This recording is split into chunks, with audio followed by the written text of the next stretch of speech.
My dear students, स्वागत है आज के मेरे इस नए वीडियो में एक बार फिर से। आज मैं लेकर चलूँगा एक महत्वपूर्ण टॉपिक और इम्पॉर्टेंट टॉपिक है पेपर के दृष्टिकोण से। लास्ट क्लास में जो मैंने बताया था, गुरुत्वीय त्वरण का मान पृथ्वी सतह पर कितना होता है, एमकेएस पद्धति में बताया था और एफपीएस पद्धति में बताया था।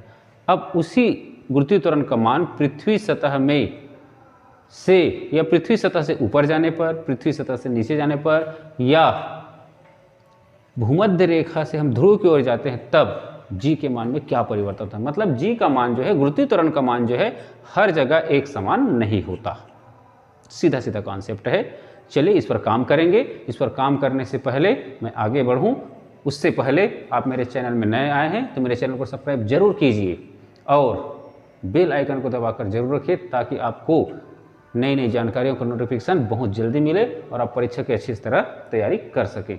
चले आगे बढ़ते हैं गुरुत्वीय त्वरण पर। तो गुरुत्वीय त्वरण होता क्या चीज़ है, मैंने लास्ट क्लास में बताया हुआ है। गुरुत्वीय त्वरण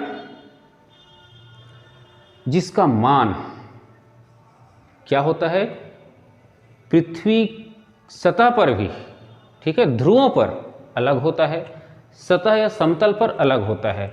और यदि हम पृथ्वी सतह से ऊपर जा रहे हैं या पृथ्वी सतह से गहराई में जा रहे हैं तब उस समय गुरुत्वीय त्वरण का मान क्या होगा, क्योंकि हमको मालूम है गुरुत्वीय त्वरण के आधार पर ही भार का निर्धारण होता है। मैंने कई बार उल्लेख भी किया है, जैसे किसी व्यक्ति का वजन मान लो 60 किलोग्राम है तो उस व्यक्ति का नहीं है, उस व्यक्ति का तो द्रव्यमान है। एक्चुअल में क्या है, पृथ्वी उसको कितने के बल से अपनी ओर आकर्षित कर रहा है वह उसका भार होता है। और वो किस पर डिपेंड करता है, जी पर डिपेंड करता है। इस पर भी काम करेंगे। सबसे पहले अभी देखें, जैसे मान लो किसी वस्तु को हम ऊपर आसमान में बहुत ऊंचाई पर ले जाकर तोलेंगे, 60 किलो का है तो निश्चित है वहाँ पर जाएंगे तो उसका भार जो है कम या ज़्यादा होगा। मैं अभी यहाँ पर डिक्लेयर नहीं करता कि कम होगा कि ज़्यादा होगा। जब आप सीख जाएंगे तब आप खुद बता देंगे कि कम होगा कि ज़्यादा होगा। पृथ्वी के केंद्र पर जाएंगे, पृथ्वी सतह के अंदर जाएंगे और पृथ्वी के केंद्र पर यदि चले जाते हैं तो वहाँ पर उस वस्तु का भार कितना होगा ये भी आप जान जाएंगे, जो आपके जी, नीट या अन्य एग्जाम के लिए बहुत ही महत्वपूर्ण होगा। तो चलिए हम 3 कंडीशन पर लेंगे। उसमें सबसे पहला होगा यहाँ पर पृथ्वी सतह से ऊंचाई में जाने पर जी के मान में परिवर्तन। ठीक है, पृथ्वी एक एक टॉपिक को मैं लेकर चलूंगा। गहराई में जाने पर अलग होगा, भूमध्य रेखीय क्षेत्र में अलग होगा। तो पहला हमारा आज का टॉपिक जो बनता है, हमारा बनता है पृथ्वी सतह से ऊंचाई में जाने पर जी के मान में परिवर्तन या गुरुत्वीय त्वरण के मान में परिवर्तन बढ़ता है कि घटता है कि वही रहता है। अब चूंकि परिवर्तन तो बोल चुका हूं मैं, इसका मतलब निश्चित है या तो बढ़ेगा या तो घटेगा। ठीक है, हमको मालूम है पृथ्वी सतह पर कितनी होती है, 9.8 मीटर पर सेकंड स्क्वायर होती है, या एफपीएस पद्धति में होती है क्या, 32.2 फुट पर सेकंड स्क्वायर होती है। ठीक है, चलिए तो मैं हेडिंग डाल दूं और हेडिंग डालने के साथ ही आगे हम काम करेंगे। पृथ्वी सतह से ऊंचाई में जाने पर गुरुत्वीय त्वरण के मान में परिवर्तन। चलिए, पृथ्वी सतह से ऊंचाई में गुरुत्वीय त्वरण में परिवर्तन मतलब ऊंचाई में जाने पर गुरुत्वीय त्वरण के मान में क्या परिवर्तन होता है, बढ़ता है कि घटता है, कंपेरिजिंग है। ठीक है, इस पर चले काम करें। तो पृथ्वी सतह के लिए हम लोग क्या करें, पृथ्वी पहले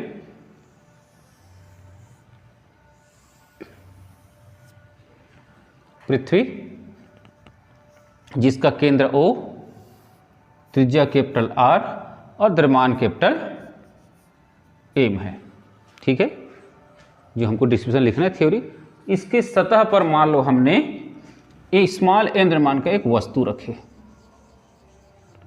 स्मॉल m द्रव्यमान का एक वस्तु रखे, तो इस समय इसका त्वरण कितना होगा, यहां पर सपोज त्वरण कितना ले लें, g। ठीक है, क्लियर। मतलब पृथ्वी जिसका केंद्र O, त्रिज्या कैपिटल R है, जिसका द्रव्यमान क्या है, कैपिटल M है, जिसके सतह पर स्मॉल m द्रव्यमान का एक पिंड रखते हैं, तब यहां पर निश्चित है, ठीक है, न्यूटन के सार्वत्रिक गुरुत्वाकर्षण नियम के समय मैंने बता के रखा है आप लोगों को, क्योंकि न्यूटन ने किसी वस्तु के द्रव्यमान को कहां पर केंद्रित माना है, उसके केंद्र पर केंद्रित माना है, तो निश्चित यहां पर एक बल लगेगा पृथ्वी के कारण और वह बल होगा क्या, आकर्षण बल। ठीक है, और जो होता है क्या, mg। तो चलिए, तो उस आधार पर पहले मैं इसका डिस्क्रिप्शन लिख दूं, फिर उसके बाद चित्र के साथ आगे बढ़ते चलेंगे। ठीक है, मैं एक साथ एक जाई चित्र नहीं बना रहा हूं। ठीक, इतने के काम के लिए पहले जी का निर्धारण कर लें। उसके बाद फिर ऊंचाई में जाएंगे, किसी हाइट तक जाएंगे, फिर उसमें जी का निर्धारण करेंगे और उसी जी का जो निर्धारण होगा उसी का मान हम क्या करेंगे, काउंट करेंगे। चलिए तो इसका डिस्क्रिप्शन लिख देता हूँ थोड़ा सा 2 लाइन, उसके बाद आगे बढ़ते हैं। चलिए ये मैंने लिखा, डिस्क्रिप्शन लिखा है मैंने, ज़्यादा कुछ नहीं किया है। पृथ्वी का द्रव्यमान कैपिटल एम मैंने जो माना है, त्रिज्या कैपिटल आर, पृथ्वी सतह पर एम द्रव्यमान की एक वस्तु लिया, यदि सतह पर गुरुत्वीय त्वरण क्या हो, जी हो, तो पृथ्वी के कारण वस्तु पर आरोपित बल F बराबर जो मैंने बताया अभी mg, ठीक है, आरोपित बल, और यही तो उस वस्तु का भार होता है। mg इक्वल टू क्या होगा बता दो, g capital M small m upon r square, ठीक है। कुल मिलाकर mg equal to g capital M small m upon r square. देखिए m और m कट गया, याद कीजिए यही हमने कैपिटल जी और स्मॉल जी में संबंध के समय भी यही काम किए थे। तो कुल मिलाकर g इक्वल टू क्या आया, capital G capital m upon r square. ये बना क्या, पृथ्वी सतह पर गुरुत्वीय त्वरण का मान, इस तरह से आया, ठीक है। अब क्या कर रहे हैं, ये तो पृथ्वी सतह पर है गुरुत्वीय त्वरण का मान जो 9.8 मीटर पर सेकंड स्क्वायर होता है। हम क्या करना चाह रहे हैं, पृथ्वी सतह से ऊंचाई में जाना चाह रहे हैं, और ऊंचाई में जाएंगे तो गुरुत्वीय त्वरण का मान जो है सतह की तुलना में बढ़ेगा कि कम होगा, इंक्रीज होगी कि डिस्क्रीज होगी, इस पर हमको जाना है। ये हमारा एक्चुअल में आज का ऑब्जेक्ट है, ये काम है हमारा।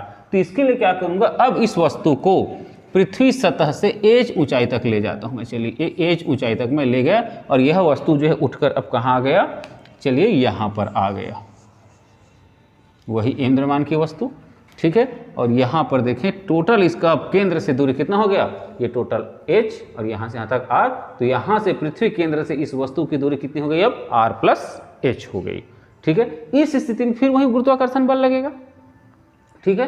तो अब क्या किया मैंने, यदि वस्तु को पृथ्वी सतह से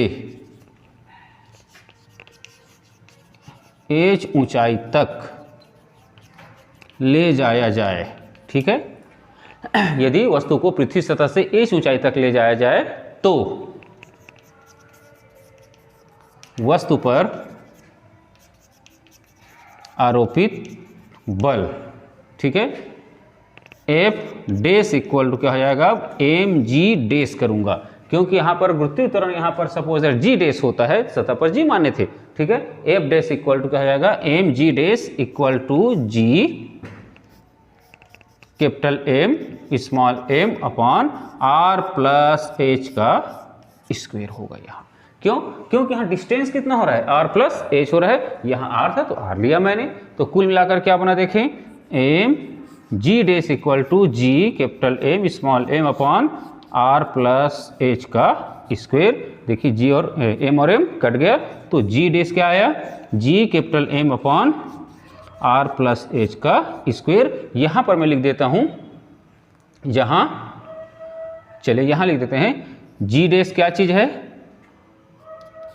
एज ऊंचाई पर गुरुत्वीय त्वरण है, ठीक है। हमने एच ऊंचाई पर गुरुत्वीय त्वरण कितना माना है, जी डैश माना है। इस स्थिति में ये हमारे पास इक्वेशन नंबर 2 आता है। चलिए हमको तो हमको क्या करनी है, कंपेयरिंग करनी है, सतह की तुलना में ऊंचाई में जाने पर कितना होता है, बढ़ता है या कम होता है। तो फिजिक्स में जो कंपेयरिंग की जब बात आती है स्पेशली खासकर, तो वहाँ पर हम क्या करते हैं, रेशियो में करते हैं, अनुपातिक दृष्टिकोण से करते हैं। और अनुपातिक दृष्टिकोण से करने के लिए क्या करते हैं, दोनों इक्वेशन को आपस में डिवाइड करते हैं, ठीक है। तो चलिए मैं क्या कर दूं, इक्वेशन नंबर 2 को, चूंकि मुझको जी डैश का वैल्यूएशन चाहिए तो उसको मैं क्या कर देता हूं, ऊपर रखने के लिए, ठीक है, नॉमिनेटर में रखने के लिए, ठीक है, अंश में रखने के लिए जी डैश को ऊपर रखने के लिए मैं क्या कर दूं, समीकरण 2 को समीकरण 1 से क्या कर दूं, डिवाइड कर दूं, या इसी कह दूं मैं भाग दे दूं, ठीक है।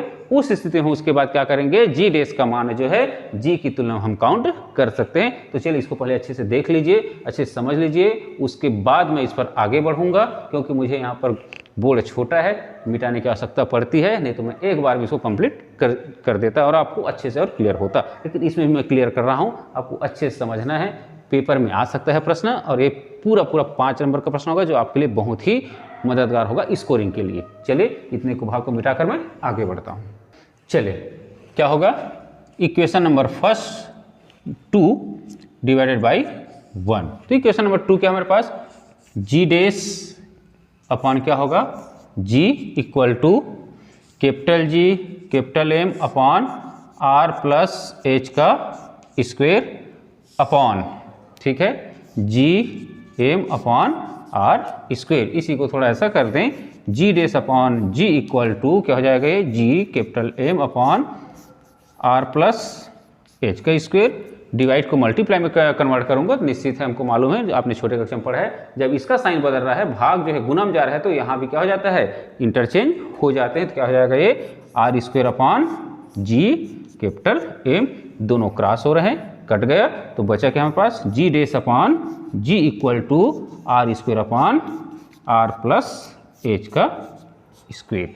यहाँ कंपेयरिंग करके देखें आप, ठीक। सपोज एक उदाहरण लेता हूँ, X upon Y equal to है 6 upon 7, X upon Y equal to है मान लो 6 अपॉन 7 है, तो हमको दिख रहा है कि एक्स इक्वल टू क्या है, 6 है, और वाई इक्वल टू 7 है। बस वैसे ही आपको कंपेयरिंग करना है। देखें यहाँ पर G dash upon G equal to है R square upon R plus H square. तो इतना तो हम आकलन कर सकते हैं। इसको चलिए इक्वेशन नंबर 3 देकर रखता हूँ मैं आप लोगों के लिए, ठीक है। इक्वेशन नंबर 3 में हम देखें यहाँ पर, जैसे मैंने यहाँ पर कंपेयरिंग करके बताया, यदि नीचे ज़्यादा है ऊपर कम है तो निश्चित है जी डैश का मान जी से कम होगा। यहाँ भी देख सकते हैं 7 ज़्यादा है 6 से, इसका मतलब x कम है किससे, y से। इसी आधार पर यहाँ पर कंपेयरिंग करें। चलिए हम लोग देखते हैं यहाँ पर क्या होगा। इक्वेशन नंबर 3 में देखें, समीकरण नंबर 3 में, ठीक है, समीकरण नंबर 3 में देखें, आर स्क्वेयर निश्चित है आर प्लस एच के स्क्वेयर से कम ही होगा, स्वाभाविक है। ये सिर्फ आर स्क्वेयर है और यहाँ पर आर के साथ एच एड और है और उसका स्क्वायर है, तो निश्चित है आर स्क्वायर का मान जो आर प्लस एच के स्क्वायर के मान से क्या होगा, कम ही होगा। अतः जी डैश लेस देन जी, मतलब क्या समझे, इस प्रकार हम कह सकते हैं पृथ्वी सतह से ऊंचाई में जाने पर, ठीक है, पृथ्वी सतह से ऊंचाई में जाने पर गुरुत्वीय त्वरण का जो मान है सतह के त्वरण के मान से क्या होता है, कम होते जाता है, कम होता है। तो हम बोल सकते हैं क्या, अतः सतह से ऊंचाई में जाने पर, ठीक है, गुरुत्वीय त्वरण का मान क्या होता है, कम होता है, ठीक है। गुरुत्वीय त्वरण मान क्या होता है, कम होता है। चलिए जाते जाते हैं अनंत पर जाते हैं। देखिए हमको प्रश्न ये आ सकता है कि पृथ्वी सतह से ऊंचाई में जाने पर, ठीक है, जी के मान में क्या परिवर्तन होता है, कम होता है। अब जान गए परिवर्तन की जगह कम बोल सकते हैं, लेकिन यह पूछा जा सकता है आपको कि आप अनंत पर चले गए, अनंत आकाश पर चले गए, उस समय वहां पर गुरुत्वीय त्वरण का मान क्या होगा, तो इसको भी काउंट करके देख लेते हैं। मतलब इसमें कंडीशन लेकर चलें, यदि एच इक्वल टू क्या कर दूं, अनंत कर दूं, अर्थात क्या होगा, पृथ्वी सतह से कहां पर, अनंत में जाने पर, ठीक है, पृथ्वी सतह से अनंत में जाने पर। देखिए आपको क्वेश्चन जितना पूछा जाएगा वहां तक आपको वर्क करना है, मैं पूरा कंप्लीट यहां पर वर्क करके बता दें। आपको पूछा जाता है पृथ्वी सतह से ऊंचाई में जाने पर जी के मान में क्या होता है, तो आप यहां तक काम करेंगे, जी के मान क्या होता है, परिवर्तन होते हुए कितना होता है, कम होते जाता है। आपको पूछा जाता है पृथ्वी सतह से अनंत में जाने पर जी का मान कितना होता है, आपके कंपटीशन एग्जाम के लिए भी काम आ सकता है या काम आएगा। अनंत पर जाने पर क्या होता है, तो वहां पर इतना करने के बाद इस कंडीशन को फॉलो करेंगे। तो देखिए समीकरण 3 में हम चलिए काम करके देखते हैं क्या हो जाएगा। देखें क्या होगा, समीकरण 3 से G dash upon G equal to है R square upon R plus H का स्क्वेयर, ठीक है। ये समीकरण 3 को मैं जीरो कहते हुए लिखा है। चलिए इसको आगे काम करता हूँ, उससे पहले यहाँ पर थोड़ा सा इसको मिटा दूँ, उस पर आगे काम करेंगे। चलिए देखते हैं, इसमें एच इक्वल टू इन्फिनाइट रखते हैं, G dash upon G equal to R square upon R plus infinite का स्क्वेयर, और निश्चित है यहाँ पर इन्फिनाइट है, ठीक है। इन्फिनाइट नीचे मतलब अनंत ही होगा, तो कुल मिलाकर क्या हो जाएगा, G dash upon G equal to R square upon infinite, square को और मैं छोड़ दे रहा हूँ। कुल मिलाकर देखें तो जी डैश इक्वल टू 0, ठीक है। हमको मालूम है यदि डिनोमिनेटर में या हर में यदि अनंत हो तो उसका मान क्या होता है, शून्य होता है। उस स्थिति में देखिए जी रेस का मान क्या हो रहा है, 0। इसका मतलब हम क्या समझे, अनंत में यदि किसी वस्तु को ले जाते हैं तो वहां पर वो तो गुरुत्वीय क्षेत्र से बाहर ही चला गया, सीधी सी बात है। आगे हम लोग पढ़ेंगे और पलायन वगैरह सब पढ़ेंगे, वो तो गुरुत्वीय क्षेत्र से बाहर ही हो गया, तो वहां पर क्या गुरुत्वीय त्वरण, भाई ये तो कॉमन चीज है, ठीक है। ऐसा तो नहीं कि पृथ्वी का गुरुत्वाकर्षण क्षेत्र बहुत अनंत आकाश तक है, ऐसा नहीं है, कुछ एरिया तक है, कुछ दूरी तक है, ठीक है। तो यहाँ पर क्या होगा, और उसी को कॉन्सेप्ट करके क्या रॉकेट नोदन किया जाता है, हम लोग देखेंगे अभी उन चीज़ों को, बहुत सारी चीज़ों का अध्ययन करना है, ठीक है। तो यहाँ पर हम लिख सकते हैं क्या, अनंत में गुरुत्वीय त्वरण जी का मान क्या होता है, शून्य होता है। चलिए ये भी कॉन्सेप्ट हो गया। अब बात आती है, चलिए जी का मान कम होता है, अनंत का बता दिए, किसी विशेष हाइट तक पूछा जाता है, हमने भी इस हाइट तक लिया था।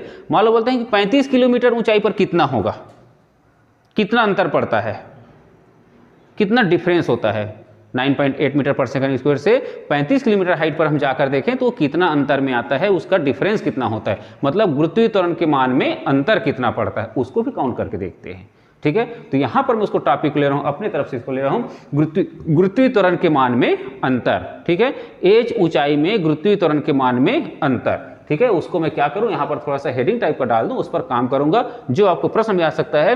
एच ऊंचाई पर, ठीक है, पृथ्वी सतह से एच ऊंचाई पर गुरुत्वीय त्वरण के मान में कितना अंतर होता है जो प्रारंभिक था उससे।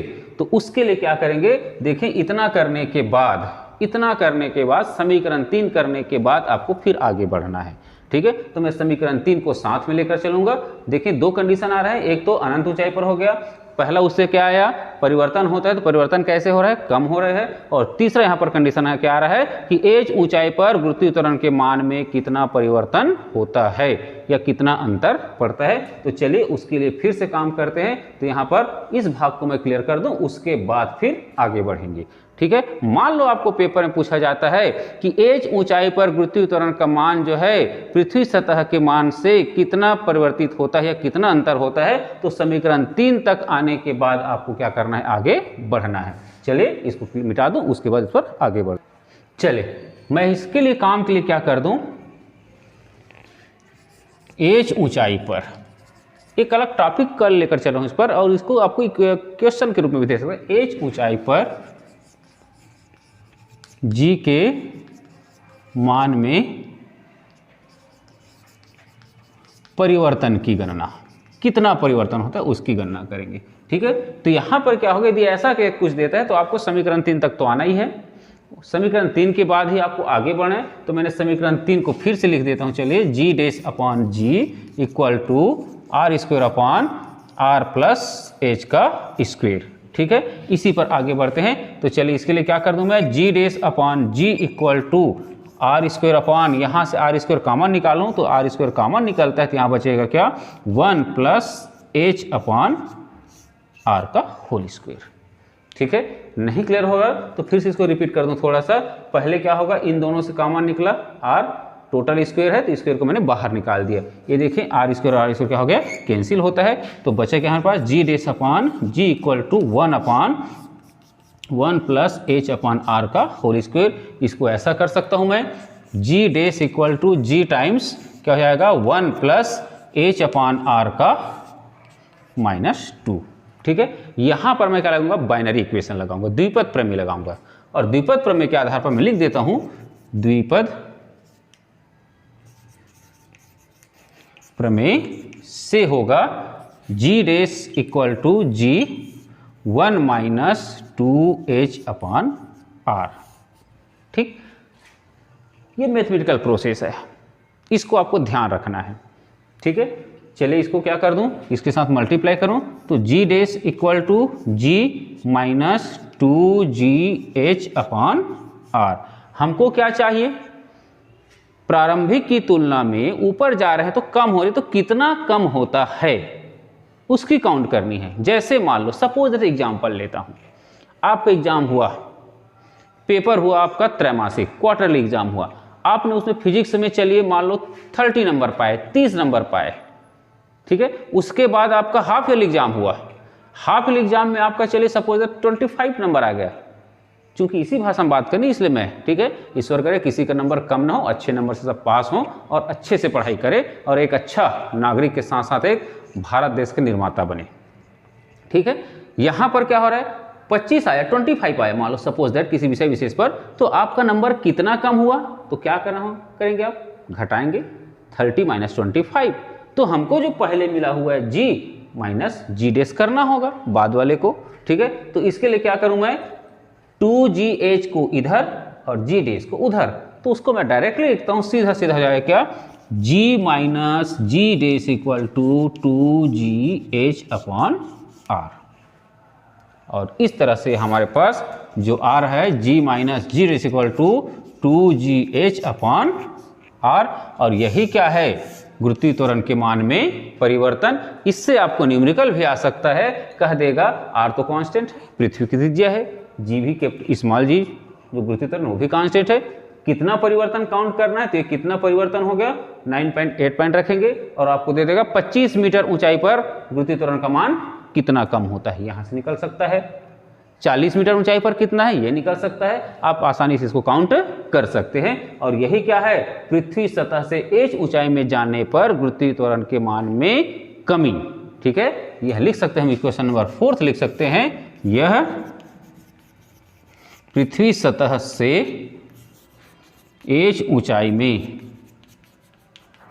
जाने पर g के मान में कमी, परिवर्तन नहीं, कमी की बात करें, कितनी कमी होते इस सूत्र से हम काउंट कर सकते हैं। यदि आपको पेपर में आता है पृथ्वी सतह से h ऊंचाई पर जाने पर g के मान में कितनी कमी होती है, तो उसकी काउंटिंग करने कहा जाएगा। तो जैसे मैं लास्ट जो किए थे, जो मिट गए यहाँ पर, उस पर समीकरण 3 प्राप्त करेंगे और समीकरण 3 प्राप्त करके इस तरह से आगे बढ़ के आपको इस तरह से कमी को बताना होगा। इससे न्यूमेरिकल भी आएंगे, जब मैं चैप्टर कंप्लीट होगा उसके बाद उसको बताऊंगा। आप लोग रेगुलर जुड़े रहिए और किसी भी वीडियो को आप अच्छे से और लास्ट तक देखिए और अच्छे समझ कर देखिए, तभी काम बनेगा। क्योंकि मैं बार बार बोल रहा हूँ, किसी भी विषय विशेष पर आप पेपर दिलाते हैं तो वहाँ पर आप कॉपी नहीं ले जाते, फ्लॉपी ले जाते हैं। फ्लॉपी का मतलब है माइंड में जो रहता है वो ले जाते हैं, और वही आपका पेपर बनाने में सहायक और काम आता है। इसलिए आप अच्छे समझिए और अच्छे से पेपर भी बनाइए। चलिए, आज का यह काम समझ आया होगा।